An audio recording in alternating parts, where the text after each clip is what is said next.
اعوذ باللہ من الشیطان الرجیم بسم اللہ الرحمن الرحیم۔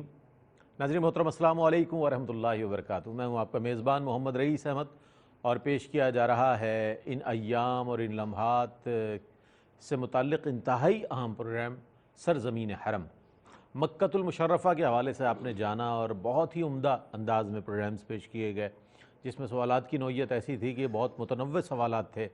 اور ان کے بہت ہی انفارمیٹیو جوابات آپ تک پہنچے ہیں۔ آج ہم بات کریں گے مدینہ المنورہ، مدینہ النبی صلی اللہ علیہ وآلہ وسلم کی۔ یہ وہ سرزمین ہے کہ میں یہ سمجھتا ہوں کہ ہمارے لیے تو وہاں کا ذرہ ذرہ نور ہے، وہاں ہر اہل ایمان جانا چاہتا ہے، سرکار کی بارگاہ میں حاضر ہونا چاہتا ہے، سرکار کی چوکھٹ پر سلام پیش کرنا چاہتا ہے، کیونکہ من زارا قبری وجبت لہو شفاعتی۔ سرکار کا ارشاد گرامی ہے، جس نے میری قبر کی زیارت کی اس پر میری شفاعت واجب ہو گئی۔ تو اہل ایمان کے عشق کا محور و مرکز جو ہے وہ سرکار علیہ السلام کا وہ شہر ہے کہ اس کی فضائل اور اس کی برکات کے حوالے سے تو نہ جانے کتنا کچھ لکھا گیا ہے۔ آج اس حوالے سے بات کریں گے انشاءاللہ، اور اس شہر کے حوالے سے بھی پھر جب سرکار علیہ السلام اور صحابہ اکرام رضوان اللہ تعالیٰ علیہم اجمعین یہاں تشریف لائے تو وہ کیا اسٹریٹجی تھی جو آپ نے اختیار فرمائی۔ ظاہر ہے یہ ایک پہلی اسلامی ریاست وجود میں آ رہی تھی، یہ بڑی اہم بات ہے۔ آج یہ بات ظاہر بہت زیادہ کوٹ کی جاتی ہے، لیکن حقیقتاً اگر دیکھا جائے تو وہ پہلی اسلامی ریاست جسے مدینہ منورہ کہا جاتا ہے، اس کی اگر ہم بنیادیں دیکھیں کن چیزوں پر رکھی گئی تو وہ صحیح معنوں میں ہمارے سامنے بات آئے گی کہ اسلامی ریاست کی بنیادیں ہونی کیسی چاہیے، اور جو اصل اسلامی ریاست ہے مدینہ المنورہ اس کی کس طرح بنیاد ڈالی گئی۔ اس حوالے سے انشاءاللہ بات کریں گے۔ ہمارے ساتھ موجود ہیں استاذ العلماء حضرت علامہ مفتی محمد اسماعیل حسین نورانی صاحب۔ السلام علیکم ورحمۃ اللہ وبرکاتہ۔ وعلیکم السلام ورحمۃ اللہ۔ اور آپ کے ساتھ تشریف فرما ہے ممتاز معروف عالم دین علامہ مفتی عبدالحفیظ معرفی صاحب۔ السلام علیکم ورحمۃ اللہ وبرکاتہ۔ وعلیکم السلام ورحمۃ خوش آمدید کہتا ہوں آپ دونوں حضرات کو۔ اور اس حوالے سے نبی کریم علیہ السلام کی ہجرت سے قبل ہی جو یمن کے بادشاہ ہے اس کو خبر دے دی گئی تھی کہ یہ سرزمین جو ہے وہ بڑی عظمتوں والی ہے، بڑی برکتوں والی ہے۔ میں چاہتا ہوں اس پر اگر کچھ کلام فرما دیجیے گا تو پھر ہم انشاءاللہ اس کو مزید آگے بسم اللہ الرحمن الرحیم۔ اللہم صلی علی سیدنا و نبینا مولانا محمد وبارک وسلم۔ بلا شبہ سرکار دو عالم صلی اللہ علیہ وسلم کے شہر مبارک مدینۃ النبی، مدینہ طیبہ اور مدینۃ الرسول کا جو ذکر ہے، یقیناً ہم سب کے لیے، تمام اہل ایمان کے لیے ایمان اور معرفت کے اندر برکت اور اضافے کا ذریعہ ہے۔ اور کیوں نہ ہو کہ آپ صلی اللہ علیہ وسلم خود منبع ایمان اور مرکز ایمان ہے، جان ایمان ہے۔ آپ صلی اللہ علیہ وسلم کے شہر مبارک مدینہ طیبہ کا جو تذکرہ ہے، اگر ہم تاریخی حوالے سے بات کریں تو کچھ روایتیں ہمیں وہ ملتی ہیں کہ جو آپ صلی اللہ علیہ وسلم کی ولادت مبارک کے بعد اور ہجرت سے پہلے سے جس کے اندر اس شہر مبارک کا ذکر ہمیں ملتا ہے، بلکہ اس سے بھی پہلے پیچھے جائیں تو کچھ روایات وہ ہیں کہ آپ صلی اللہ علیہ وسلم جب معراج کے لیے تشریف لے کے جا رہے ہیں تو وہاں بھی ہمیں مدینہ طیبہ کا ذکر نظر آتا ہے۔ اور ذرا اس کے علاوہ روایتوں پہ نظر ڈالیں تو ابھی آپ صلی اللہ علیہ وسلم اس دنیائے رنگ و بو میں تشریف نہ لائے تھے کہ اس سے برس ہا برس پہلے یمن ہی کے بادشاہ طبہ کی اگر بات کریں تو 1000 سال پہلے تک بھی مدینہ طیبہ کا ہمیں روایتوں میں ذکر ملتا ہے۔ پھر وہ خط کہ جو حضرت ابو ایوب انصاری تک پہنچا وہ بھی ایک تاریخ ہے، بالکل ایسا، وہ نبی کریم علیہ السلام کی بارگاہ میں پیش کیا گیا۔ کیا بات! یہ ایک تاریخی تسلسل ہے کہ طبہ جو شاہ یمن ہے، طبہ اول، تو اس نے جب اپنے 400 علماء سے ذکر سنا اور اس بستی سے گزرتے ہوئے کہ ہم یہیں پہ رہنا چاہتے ہیں، تو اس نے بھی جو وجوہات معلوم کی تو پتہ چلا کہ یہ وہ جگہ ہے کہ جہاں ایک نبی آخر الزماں آئیں گے اور یہ ان کی ہجرت کی جگہ ہوگی، وہ یہاں قیام کریں گے۔ ہم چاہتے ہیں کہ ہم بھی یہاں قیام کریں، ہم نہ صحیح تو ہماری نسلوں میں سے کسی کو شرف مل جائے سرکار کی۔ تو طبہ کے دل میں وہ ایمان و معرفت پیدا ہوئے اور اس نے وہ خط لکھا سرکار کی بارگاہ میں۔ تو یہ ایک پہلی ہمیں شاید روایت ہم کہہ سکتے ہیں کہ ابھی 1000 سال باقی ہیں سرکار کی تشریف آوری میں، اور یہ ذکر ہو رہا ہے اس جگہ کا کہ جس کو آج ہم مدینہ النبی کہتے ہیں، اور 2 منزلہ عمارت بنا کے دی گئی جناب، بالکل، جہاں ٹھہرایا گیا ان سب کو، ان تمام علماء کو۔ ایک طرف تو یہ روایت ہے، دوسری طرف ہمیں ایک اور بڑی روایت ملتی ہے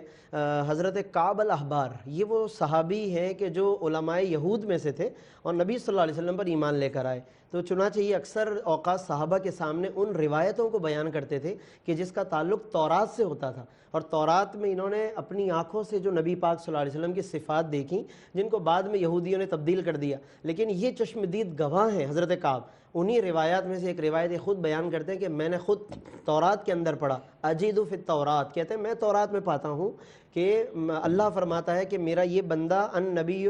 عبدی المختار، میرا یہ بندہ با اختیار نبی ہے. واہ. اور پھر وہ کہتے ہیں مولدہ بمکہ تھا، ان کی ولادت مکہ میں ہوگی، ومہاجرہ مدینہ، یعنی ان کی ہجرت کی جگہ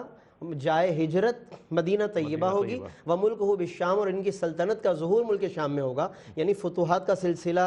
کا آغاز وہاں سے ہوگا. تو یہ مدینہ طیبہ کا ذکر ہمیں ان روایتوں میں بھی ملتا ہے جس کا تعلق تورات سے ہے. اور پھر اس کے علاوہ ایک خاص بات جو سفر معراج سے جس کا تعلق ہے، جبریل امین جب سرکار کو لے کر جا رہے تھے تو راستے میں جہاں جہاں حضور نے نوافل پڑھے ہیں ان میں مدینہ طیبہ کی سرزمین پہ بھی جب حضور پہنچے تو جبریل نے کہا کہ یا رسول اللہ یہاں بھی 2 نماز ادا کیجئے. حضور نے فرمایا کون سی جگہ ہے؟ وہ نخلستان تو اس وقت سے تھا کہ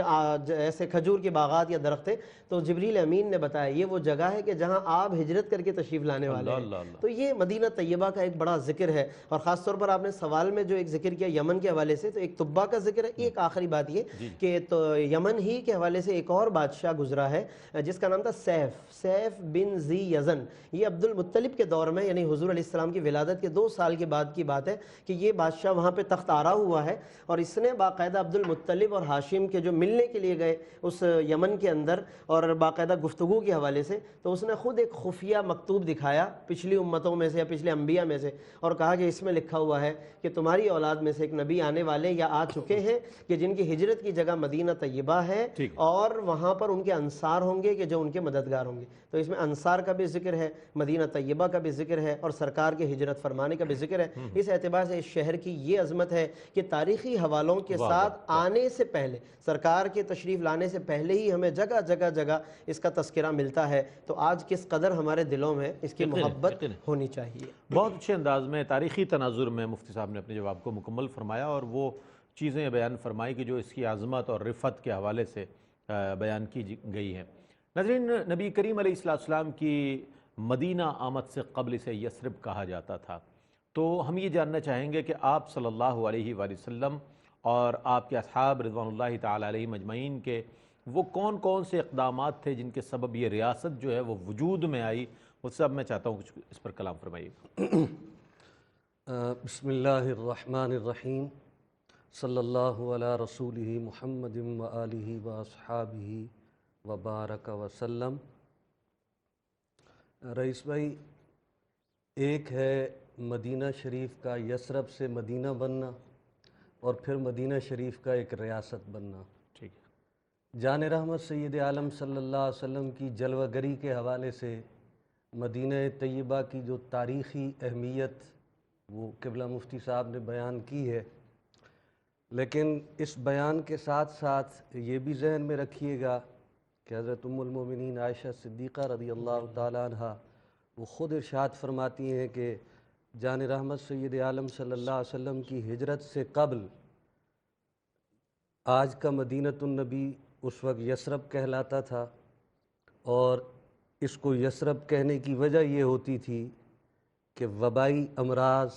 آب و ہوا میں اس طرح کی کثافت کہ جو بیماریوں جس سے جنم لیا کرتی تھیں. بالکل. تو میں نے پڑھا کہ وہ فرماتی ہیں کہ جب ہم آئے مدینہ شریف کے اندر تو حضرت سیدنا ابو بکر صدیق رضی اللہ تعالیٰ عنہ، حضرت بلال، حضرت عامر، یہ تمام اصحاب رسول صلی اللہ علیہ وسلم بیمار پڑ گئے.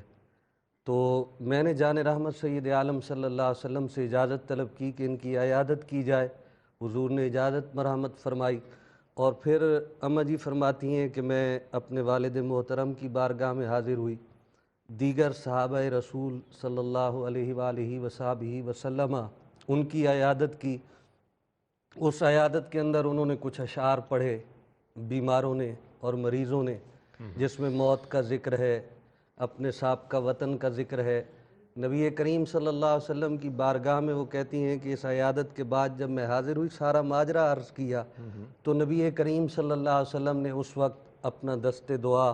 بارگاہ ایزدی میں بلند کیا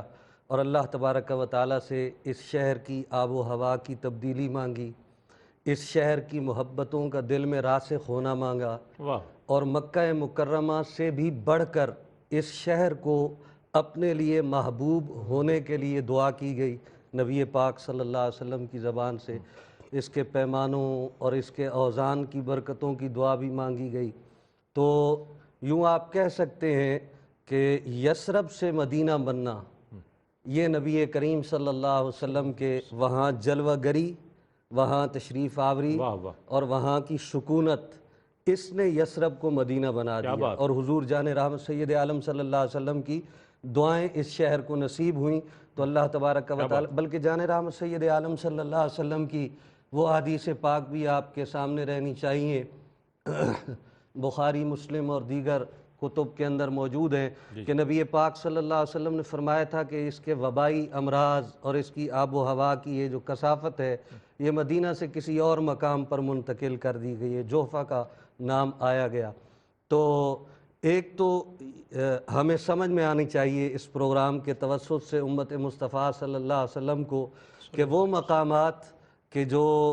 ابتلا ہو، آزمائش ہو، بیماریاں ہوں، مصیبتیں ہوں، غم ہوں، تکلیفیں ہوں، وہاں اللہ کا کوئی محبوب اگر جلوہ گر ہو جائے تو اللہ تبارک و تعالیٰ اس کے دم قدم سے، اس کی آمد کی برکت سے، اس کی سکونت کی برکت سے اور اس کے لفظوں اور اس کے جو ہے وہ زبان کی مٹھاس کی برکت سے اللہ پاک ان مقامات کو جو ہے وہ نہ صرف یہ کہ شفا عطا کر دیتا ہے بلکہ اگر اس فضا اور ہوا سے کوئی گزرے تو وہ بھی بیماریوں سے شفا پاتا ہے۔ بہت عمدہ، بہت اچھے انداز میں مفتی صاحب نے روشنی ڈالی، ہمارے سوال کے جواب کو بہت عمدہ انداز میں بیان فرمایا۔ ناظرین ایک مختصر سا وقفہ ہے، وقفے کے بعد لوٹیں گے، مجھے امید ہے آپ کا اور ہمارے ساتھ رہے گا۔ ناظرین آپ کا خیر مقدم ہے سرزمین حرم میں، آج موضوع ہے مدینۃ المنورہ، نبی کریم علیہ السلام کا وہ شہر مبارک کے جس شہر کی طرف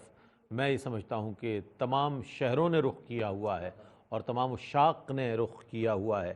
چونکہ ہمارے سروں کا کعبہ تو مکۃ المشرفہ ہے، لیکن ہمارے دلوں کا کعبہ جو ہے مدینہ النبی صلی اللہ علیہ وآلہ وسلم اور روضہ رسول صلی اللہ علیہ وآلہ وسلم۔ اچھا، اس حوالے سے یہ بھی میں جاننا چاہوں گا اپنے اس سوال میں کہ حضرت ہم مدینہ منورہ جاتے ہیں، جنت البقیع جاتے ہیں، قبور کی زیارت کرتے ہیں، اسی طرح ظاہر ہے اس سے بہت قریب جبل احد ہے، احد کے مقام پر جاتے ہیں، وہاں پر بھی قبور ہیں، تو یہ سب وہاں کی بھی زیارت کرتے ہیں۔ زیارت کرنے کی حد تک تو ذوق و شوق باقی نظر آتا ہے لوگوں میں اور لوگ جوق در جوق جاتے ہیں، لیکن یہاں اور وہاں دونوں مقامات پر جو مدفون شہداء ہیں ان کی عظیم شہادتوں کو کے حوالے سے نہ لوگوں کو آگہی ہوتی ہے اور نہ اس کے بارے میں جانتے ہیں۔ کیا فرمائیے گا اس حوالے سے؟ بسم اللہ الرحمن الرحیم۔ سب سے پہلی بات تو یہ کہ یہ جتنے بھی مقامات مقدسہ ہیں یقیناً ان کو اسی لیے شرف حاصل ہے کہ انہیں نسبت حاصل ہے سرکار دو عالم صلی اللہ علیہ وسلم کے شہر مبارک میں مدفون ہونے کی نسبت حاصل ہے، اور اسی وجہ سے اللہ رب العزت نے انہیں ہمیشہ کے لیے یہ دوام اور یہ شہرت، عظمت، عزت اور برکت عطا فرما دی کہ لوگ وہاں پر حاضر ہونے کو اپنے لیے سعادت اور ایمان میں اضافے کا ایک باعث گردانتے ہیں۔ جہاں تک اس بات کا تعلق ہے کہ حاضری کے مقاصد کیا ہونے چاہیے، تو یقیناً آج کے اس دور میں دونوں حوالوں سے بہت زیادہ اویئرنیس کی اور شعور کی ضرورت ہے، ایک تو حاضری کے آداب اور ایک حاضری کے مقاصد۔ حاضری کو ہم یقیناً بہت اہم سمجھتے ہیں، اس کی فضیلت بھی ہمارے ذہن میں ہوتی ہے، حصول برکت بھی ہوتی ہے، لیکن آداب اور مقاصد ان دو چیزوں میں بہت زیادہ کمی ہمیں نظر آتی ہے۔ تو سب سے پہلے تو ہمیں آداب کے حوالے سے غور کرنا چاہیے، معلومات ہونی چاہیے کہ حاضری کا طریقہ کیا ہے، جنت البقیع میں جب حاضر ہوں تو کس انداز سے ہمیں حاضر ہونا چاہیے، ادب کتنا ہونا چاہیے، ایسا نہ ہو کہ ہم آپس میں زور زور سے باتیں کرتے ہوئے اور جس کے ایسا کوئی رویہ کہ جس کے ذریعے سے بے ادبی ہو یا ہماری وجہ سے کسی کو تکلیف کا کوئی سامنا کرنا پڑے، یا جیسے آج کل کے دور میں موبائل فون کا بہت زیادہ رواج ہے تو سیلفیز کا جو ایک پورا سلسلہ چل پڑا، ایون حتیٰ کہ روضہ رسول صلی اللہ علیہ وسلم پر بھی، قبر رسالت مآب صلی اللہ علیہ وسلم اور قدمین شریفین میں بھی انہی مشاغل میں مصروف رہنا، پھر جنت البقیع کے اندر بھی یا جنت المعالات کے اندر بھی یا احد شریف پر بھی، یعنی اس کو زیادہ ترجیح دینا ان چیزوں کو، اور بنسبت اس کے کہ جو وہاں پہ کیفیت بننی چاہیے، جو تواضع، جو عاجزی، جو گریہ وزاری کا انداز ہو، تو یہ سب سے پہلی بات تو یہ کہ ادب ہونا چاہیے ہماری اپنی کیفیت کے اندر بھی، ہمارے لب و لہجے کے اندر بھی، پڑھنے میں بھی اور کھڑے ہونے میں بھی، ان تمام چیزوں میں۔ پھر اس کے ساتھ ساتھ ہم اس ادب کے ساتھ کھڑے ہو کر پھر توجہ کے ساتھ دعا بھی کریں اللہ کی بارگاہ میں بھی، اور وسیلہ بھی پیش کریں ان بزرگوں کا۔ تو یقیناً جتنا ادب کے ساتھ ہم دعا کریں گے تو پھر یقین جانیں کہ مختصر سا وقت بھی ہو،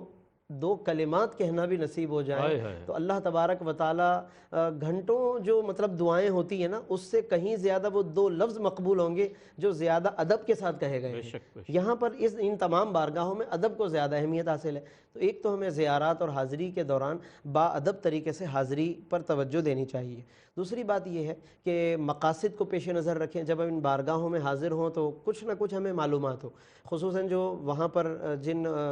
کاروان یا جن لیڈرز یا جو بھی کچھ ایسے زیارت کرانے والے افراد ہوتے ہیں، اگر وہ کچھ رہنمائی کرنے کی ذمہ داری انہوں نے لی ہوئی ہے تو وہ خود اچھی مستند معلومات کو اگر اس حوالے سے حاصل کر لیں تاکہ وہ ڈیلیور کر سکیں لوگوں تک اچھی معلومات، تو میں سمجھتا ہوں کہ یہ بڑا اچھا فائدہ ہوگا کہ وہ زیارت کے لیے جب لے جائیں تو پہلے تھوڑا سا کچھ شخصیات کے بارے میں تعارف کروا دیں کہ یہاں پر یہ بڑے بڑے لوگ مدفون ہیں جن کے یہ کارنامے ہیں، کوئی 2-3 باتیں بتائی جائیں، کوئی ان کی زندگی کا۔ آپ دیکھیں نا جنت البقیع کے اندر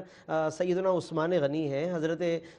حضرات صحابیات ہیں، ازواج مطہرات ہماری مائیں امہات المومنین ہیں، 20,000 کے قریب صحابہ کرام رضی اللہ عنہم اجمعین کی مقدس شخصیات وہاں آرام فرمائے۔ بزرگان دین کی تو کوئی شمار نہیں کہ کتنے بزرگان دین، اسلاف، سلف صالحین، امام مالک جیسے عشاق اور امام العشاقین وہاں پہ آرام فرما رہے ہیں۔ ان کے زندگی کا کوئی ایک واقعہ ذہن میں رکھ کر ہم حاضر ہوں، یقین جانے کیفیت بدل جائے گی کہ میں اتنے عظیم شخص کے قدموں میں حاضر ہوں تو میری کیا کیفیت ہونی چاہیے۔ اسی طرح حضرت سید الشہداء امیر حمزہ کی بارگاہ میں جائیں، ان کی جاں بازیوں کا کچھ ذکر ہو، کچھ ذہن میں ہو، ان کے آگے وہ حمزہ کی جاں بازیاں، شیر غران اس سطوت پہ لاکھوں سلام۔ تو اسی طریقے سے آپ صلی اللہ علیہ وسلم کے جن دیگر جانثاروں نے احد کی سرزمین پر جو تاریخ رقم کی، وہاں جیسے جیسے قدم اٹھاتے جائیں، ایک ایک چھوٹا چھوٹا کوئی واقعہ، کوئی چھوٹی سی بات بھی اگر ہمارے ذہن میں ہو، یقین جانے کہ وہ ایک روٹین اور رسمی جو انداز ہوتا ہے خود بخود وہ کیفیت بدل جائے گی۔ تو اگر ہم اس حوالے سے خود بھی تھوڑی پہلے معلومات کر لیں، کچھ اچھا مطالعہ کر کے پھر وہاں پہ جائیں، حاضری دیں، تو وہ آپ نے بات بہت اچھی کہی کہ اب زیارتیں کی جاتی ہیں، مقاصد نہیں، تو اس مقصد کے لیے ہمیں کچھ نہ کچھ ایسا کرنا ہوگا اقدام کہ جس سے کہ ہمارے ان زیارتوں کے اندر ایک اچھا تنوع پیدا ہو، کیفیات پیدا ہو۔ انشاءاللہ پھر جب لوٹیں گے تو یقیناً وہ پھر لوٹنا بھی حضوری کے ساتھ ہوگا، بظاہر لوٹ رہے ہوں گے لیکن وہ ان کی نگاہ کرم انشاءاللہ پھر ہمارے ساتھ رہے گی۔ بہت عمدہ، یہ بات بہت ضروری ہے، چونکہ اگر آپ کہیں جاتے ہیں اور وہاں کی تاریخی حیثیت کے حوالے سے اس بات کی اہمیت اور فضیلت کے حوالے سے اگر آپ آگہی رکھتے ہوں تو آپ کو بہت لطف آئے گا، اور صرف آنا اور جانا ہی مقصود ہے تو یہ بھی کسی سعادت سے کم نہیں ہے بہرصورت۔ اچھا، اب میں یہ جاننا چاہوں گا کہ مدینہ منورہ کے لیے صحابہ کرام رضوان اللہ تعالیٰ علیہم اجمعین نے اس کی تقدیس اور عظمت کے حوالے سے کن چیزوں کو ملحوظ خاطر رکھا، چونکہ آج بھی مسلمانان عالم میں اس شہر کی عظمت اور رفعت جو ہے دلوں میں جاگزیں نظر آتی ہے، تو صحابہ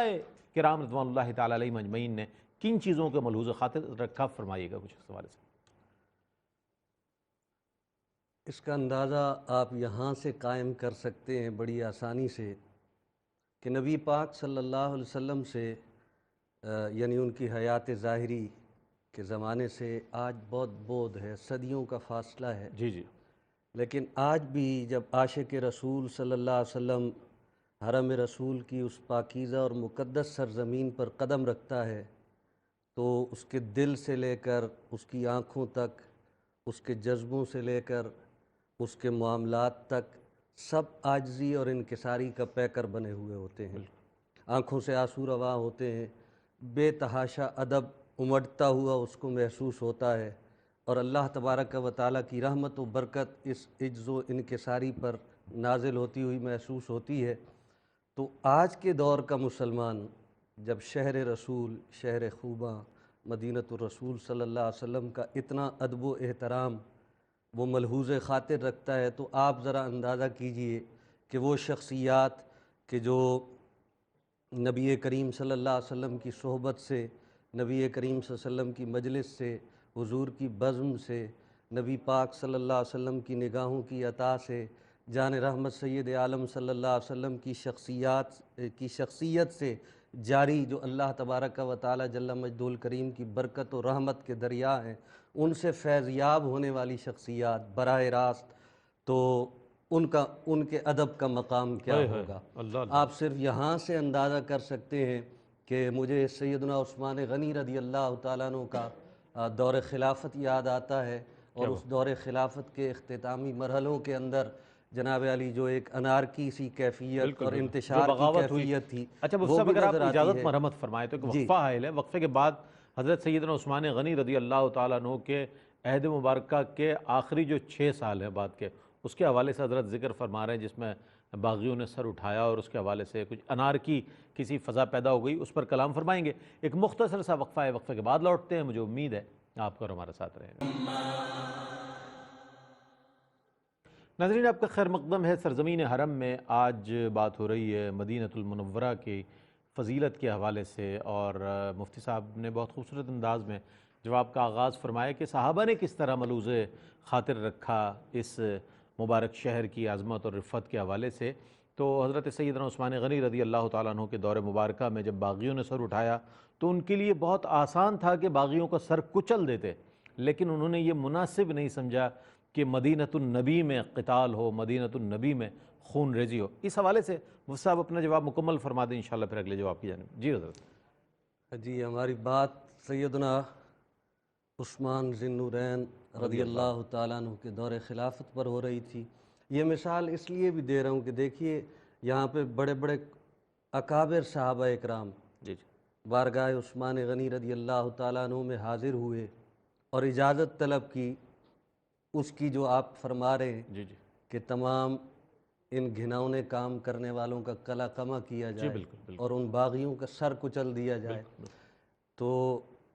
میں کہتا ہوں محبت کے جہاں میں بڑا تاریخی جواب ہے سیدنا عثمان غنی رضی اللہ تعالیٰ عنہ کا، اللہ، کہ اس کا مفہوم یہی بنتا ہے کہ یار آپ بات کرتے ہو یہ بہت آسان کام ہے ان باغیوں کا سر کچلنا، لیکن ایک طرف مدینۃ الرسول کی حرمت ہے ہوئے ہوئے، اور ایک طرف یہ معاملہ ہے، واہ واہ، تو جان جاتی ہے تو جائے ہوئے ہوئے، اور حیات کا اختتام ہوتا ہے تو ہو جائے، لیکن رسول اللہ صلی اللہ علیہ وسلم کے گھر، حضور کے در، حضور کے شہر کی حرمت پامال نہ ہونے پائے۔ اللہ اللہ اللہ، تو آپ یہاں سے اندازہ کر سکتے ہیں، یہ محبتوں کا، یادوں کا ایک جہان ہے۔ اگر آپ بزرگان دین کے واقعات کو دیکھیں، دیگر معاملات کو دیکھیں، تو رفع حاجت کے لیے باہر چلے باہر جانا، چلے آتے، وضو کے لیے جناب علی باوضو رہنا ہر وقت، نبی کریم صلی اللہ علیہ وسلم کے در و دیوار کا ادب و احترام، حضور نبی کریم صلی اللہ علیہ وسلم کے منبر کو چومنا، ایک بہت ادب و احترام نظر آئے کیا گا۔ بات، حضرت مولا مشکل کشا کرم اللہ وجہ الکریم کا انداز حیات بھی اس معاملے میں ہماری بڑی راہبری اور رہنمائی کر بالکل سکتا ہے کہ جان رحمت سید عالم صلی اللہ علیہ وسلم کے گھر میں پلے بڑھے، نبی پاک صلی اللہ علیہ وسلم سے اتنی قربت کہ شاید اتنی قربت کا تصور کسی اور کے لیے ممکن نہ ہو، آخر رسول بھی، داماد رسول بھی، سید عالم صلی اللہ علیہ وآلہ وصحبہ وسلم کہ بہت ہی مقرب اور محترم صحابی، لیکن وہ بھی ہمیں ایک مرحلے پر اپنے دور خلافت کے اندر مدینہ طیبہ سے رخصت ہو کر کوفہ چلے، جناب کوفہ جاتے ہوئے محسوس ہوتے ہیں۔ آپ ان سے بھی اگر عالم تصور میں پوچھیں کہ جناب علی ہجر کی اس وادی میں، اس دکھ میں آپ اپنے آپ کو کیوں ڈال رہے ہیں؟ آپ کی تو ساری زندگی قدم رسول میں اور در رسول پر گزری ہے، اور وہ ساری کیفیات بھی ان کے پیش نظر تھیں، لیکن وہاں بھی ان کا جواب آپ کو یہی سمجھاتا ہوا نظر آئے گا کہ یار ہماری کیا اہمیت ہے، ہماری ذات کی، ہمارے معاملات کی، ہماری فکر کی، ہماری سوچ کی، ہماری حکومت کی، ہماری جان کی کیا اہمیت ہے، نبی پاک صلی اللہ علیہ وسلم کے در کی، حضور کی شہر بہت کی عمدہ، اہمیت ہے، بہت عمدہ، اس کی عزت عظمت برقرار رہنی چاہیے، اس کا وقار برقرار رہنا چاہیے، نبی کریم صلی اللہ علیہ وسلم کے در کا ادب و احترام برقرار رہنا چاہیے، اور اس کے لیے بندہ اگر کسی بھی حد تک جا سکتا ہو بہت عمدہ، تو قربانی بھی دینی پڑے تو اس کو بہت قربانی اچھی دے دونوں دینی مثالیں چاہیے۔ بڑی اچھی تاریخ کے حوالے سے، اور سیدنا عثمان غنی ذو النورین رضی اللہ تعالیٰ عنہ اور حضرت علی ابن ابی طالب کرم اللہ وجہہ الکریم کے حوالے سے آپ نے دونوں مثالیں ارشاد فرمائی کہ کس طرح اس شہر مقدس کی تقدیس اور عظمت کا خیال رکھا گیا، اقتدار کو نہیں دیکھا گیا، اس شہر کی حرمت کو پیش نظر رکھا گیا۔ اللہ نے مقام و مرتبہ بھی اسی انداز کا عطا فرمایا ان دونوں اور تمام ہی صحابہ کرام رضوان اللہ تعالیٰ علیہم اجمعین کو۔ اچھا، زبان رسالت مآب صلی اللہ علیہ وآلہ وسلم سے جو اس شہر کے فضائل بیان ہوئے ہیں، اور یہ تو وہ زبان ہے وما ینطق عن الہویٰ ان ہوا الا وحی یوحیٰ، کیا فرماتے ہیں سرکار کی زبان مبارک سے کیا فضائل ہیں؟ بسم اللہ الرحمن الرحیم۔ بہت سی احادیث ہیں، روایات ہیں، تقریباً محدثین نے اپنی کتب حدیث میں اس پر پورے ابواب قائم کیے ہیں، عنوانات قائم کیے اور الگ الگ روایتیں جمع کی ہیں۔ فضائل مدینہ اور تاریخ مدینہ پر تو علماء نے پوری کئی جلدوں میں کتابیں لکھی ہیں، تحریر فرمائی، جس میں تاریخ پر الگ بحث کی، فضائل پر الگ بحث کی۔ پھر اس کے علاوہ فضائل کے اندر جب ہم مطالعہ کرتے ہیں تو کئی انواع و اقسام کے فضائل ہیں۔ مثال کے طور پر مسجد شریف کے فضیلتیں الگ نظر آتی، خاص ریاض الجنہ کا جو حصہ ٹکڑا ہے اس کی فضیلتیں واہ واہ واہ الگ، واہ، منبر شریف کی الگ فضیلت ہے، قبر رسالت مآب صلی اللہ علیہ وسلم پر حاضری کے مبارکہ الگ، پر، مواجہ شریف پر حاضری کی الگ فضیلت ہے، پھر وہاں کے قبرستانوں کی الگ فضیلت ہے، ہواؤں، فضاؤں، ستونوں کی حضرت، ستونوں کی بالکل الگ فضیلت ہے، کیا بات، پھر وہاں کی مصائب و آلام پر صبر کرنے کی الگ فضائل ہیں، وہاں زندہ رہنے کی فضیلت بھی ہے، انتقال کر جانے کی بھی اللہ فضیلت اللہ ہے۔ اللہ اللہ، اس سے بڑھ کر کیا بات ہوگی کیا کہ بات، جہاں پہ مرنا بھی افضل ترین ہو، وہاں جینے کا پھر جہاں کیا جینا بھی سعادت ہے اور مرنا بھی عین یقیناً۔ سعادت، کیا بات، آپ صلی اللہ علیہ وسلم نے یعنی ہر اعتبار سے اس میں فضیلت بیان فرمائی۔ آپ اپنی بارگاہ کی حاضری کے بارے میں فرماتے ہیں، من حج من زار قبری، کتنی معروف روایت ہے، من زار قبری، جس نے فرمایا میری قبر کی زیارت کی یا جو میری قبر کی زیارت کے لیے حاضر ہوا، فرمایا کہ وجبت لہو شفاعتی، میری شفاعت اس کے لیے واجب ہو واجب چکی ہو ہے۔ گئی، اللہ ہو اور گئی، ارشاد فرمایا کہ اور یہ شفاعت کی بشارت ہے کئی ایسے مدینہ سے تعلق رکھنے والے افراد کے لیے آپ نے بیان کی، ایک تو زیارت کرنے والوں کے لیے، پھر جو مشکلات پہ صبر کریں، فرمایا کہ جو میرے شہر کی مشکلات پر صبر کرے اور اس کو برداشت کرے تو فرمایا کہ قیامت کے دن میں خود اس کی شفاعت کروں گا۔ سبحان اللہ، پھر اسی طرح انتقال کرنے والے کے لیے بھی یہی شفاعت کی وعدہ فرمایا آپ صلی اللہ علیہ وسلم نے، فرمایا کہ من استطاع منکم ان یموت بالمدینہ فلیمت بہا، تم میں سے جس سے ہو سکے کہ وہ مدینہ طیبہ میں انتقال کرے، فرمایا کہ وہ ایسا کرے۔ اسی روایت پر عمل کرنے سیدنا کے لیے آپ فاروق اعظم دیکھیے کی نا، دعا بھی تو ہے نا، بالکل وہ دعا کرتے تھے اس کے لیے، اللہم ارزقنی شہادتاً فی سبیلک وجعل موتی فی بلد رسولک، اپنے محبوب کے شہر میں مجھے، حالانکہ شہادت خود ایک بہت بڑا مقام ہے، اس کے بعد مزید کسی فضیلت کی ضرورت، لیکن شہادت کو بھی اگر مرتبہ چاہیے تو شہر محبوب ہے پھر اس کے لیے، تو یہ حضرت عمر فاروق، تو حضور علیہ السلام وعدہ فرما رہے اس سے کہ جو وہاں پر انتقال کر جائے تو فرمایا کہ میرے طرف سے اس کے لیے شفاعت کا وعدہ ہے۔ اور خاص طور پر ایک بڑی اہم روایت جو صحیح مسلم کے اندر ہے کہ جس سے بعض ائمہ خصوصاً امام مالک رحمۃ اللہ علیہ تو افضلیت مدینہ پر استدلال کرتے ہیں، بہت زبردست جملہ ہے سرکار کا، دعائیہ جملہ ہے، اللہم اجعل بالمدینۃ ضعفی ما جعل بمکۃ من البرکۃ، اے اللہ تو نے مکے میں جتنی برکتیں نازل فرمائی ہیں اس کی دگنی برکتیں مدینہ میں نازل فرما۔ تو اب امام مالک رحمۃ اللہ علیہ اس سے استدلال کرتے ہیں کہ حضور کی یہ دعا ہے اور دعائے رسول قبول نہ ہو یہ ممکن نہیں، کہ انہی کے طفیل تو سب کی دعائیں قبول ہوتی ہیں، تو قبولیت دس بستہ کھڑی جناب بالکل۔ تو آپ صلی اللہ علیہ وسلم نے وہاں کے لیے دعا فرمائی، آپ نے احد پہاڑوں کی فضیلتیں بیان فرمائی کہ میں اس سے محبت کرتا ہوں، یہ ہم سے محبت کرتا ہے۔ خلاصہ کلام یہ، اور اللہم بارک لنا فی مدنا وساعنا، یہاں کے ناپنے تولنے کے پیمانوں میں برکت عطا فرما، یہاں کی ہواؤں کی برکتیں، تربت اردنا کہہ کر وہاں کی خاک مدینہ کی آپ نے شفا اور برکت کو یعنی کنووں کی الگ آپ نے برکت اور مٹھاس بیان کی، کس کس چیز کی بات کریں، وہاں کے ایک ایک ذرے کے اندر گویا کہ شفا ہے، نور ہے، برکت ہے، اسی لیے اس کو مدینہ منورہ کہتے ہیں، منورہ مطلب نور ہی نور ہے، یا پھر اس کو مدینہ طیبہ کہتے ہیں، تو اس لیے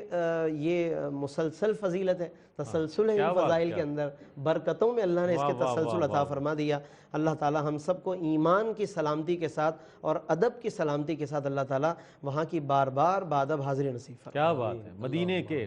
حسین شام و سحر کی بات کرتے ہیں، مدینے کے حسین شام و سحر کی بات کرتے ہیں، بألفاظ دیگر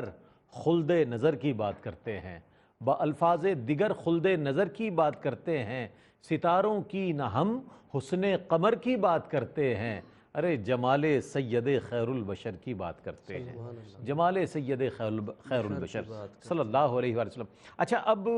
یہاں پر یہ بہت اہم بات، جیسے کہ درمیان میں بھی یہ بات ہے، دونوں ہمارے اسکالرز نے بات بیان فرمائی کہ آج کل ہمارے ہاں جانا تو سعادت سمجھا جاتا ہے، لیکن جانے کے بعد وہاں کے آداب کو ملحوظ نہیں رکھا جاتا، اسے پیش نظر نہیں رکھا جاتا، جبکہ اس کے لیے تو یہ کہا گیا کہ ادب گاہیست زیر آسماں از عرش نازک تر، نفس گم کردہ می آیت جنید و بایزیدیں جا، یہ تو وہ مقام ہے، لیکن وہاں جا کر بھی لوگ سیلفیاں بنا رہے ہیں مواج شریف پر، وہاں جا کر بھی جو ہے ہم یہ دیکھتے ہیں کہ ریاض الجنہ میں تصاویر بنائی جا رہی ہیں، وہ تو ادب کا مقام ہے۔ تو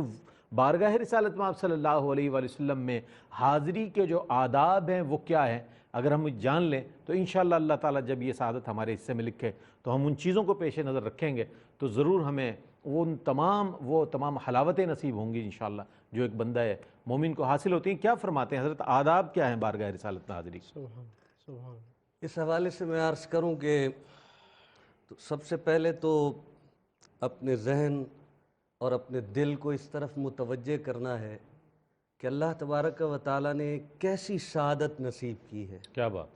کس بابرکت زمین، کس عزت و عظمت والی بستی کی حاضری مجھے نصیب ہو رہی ہے۔ کیا بات، جیسا کہ قبلہ مفتی صاحب نے ارشاد فرمایا، یہاں پر یہ بھی آپ کے ذہن میں رہے کہ علماء امت، قاضی عیاض اور بہت سارے دیگر اکابرین امت نے اس بات کو بیان کیا ہے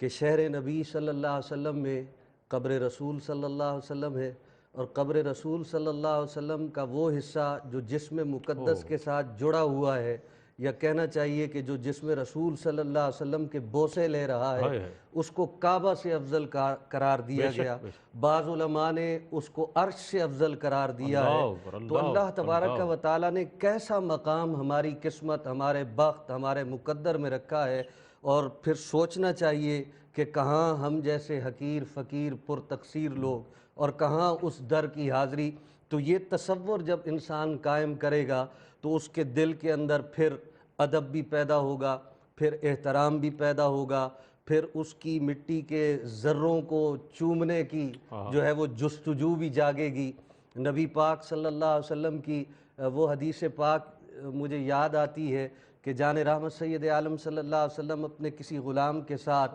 شہر مدینہ کی جانب واپس آ رہے ہیں، اور اڑتی مٹی کے اندر وہ غلام رسول صلی اللہ علیہ وسلم اپنا چہرہ ڈھانپنے کی کوشش کرے، اور جان رحمت سید عالم صلی اللہ علیہ وسلم اپنے دست رحمت سے وہ کپڑا ہٹا دیں اور کہیں کہ بابا یہاں یہ کام مت کرو۔ مفہوم یہی بنتا ہے کہ یہاں کے تو اڑتی مٹی کے اندر بھی اللہ تبارک و تعالیٰ نے شفا رکھی ہے۔ تو اس طرح باقی آداب کے حوالے سے تو آپ نے کہا کہ حضرت بایزید و جنید جیسے وہاں جا کے اپنا نفس گم کر دے، تو اب ہمارے مرشد کی طرح ہمارا بھی شعری ذوق کو اتنا بہتر نہیں ہے، لیکن وہ ہم نے کہیں پڑھا کہ پلکوں سے درے یار پہ دستک دینا، یا اعلیٰ حضرت کی وہ باتیں کہ جناب علی سر کا موقع ہے اور جانے والے، تو اس طرح کی بات کہ وہ یعنی آسان اور آخری لفظوں میں بات کہوں کہ جناب اپنے ذہن کو، اپنی روح کو، اپنے قلب کو، اپنی زندگی کو، اپنے معاملات کو، ان سب چیزوں کو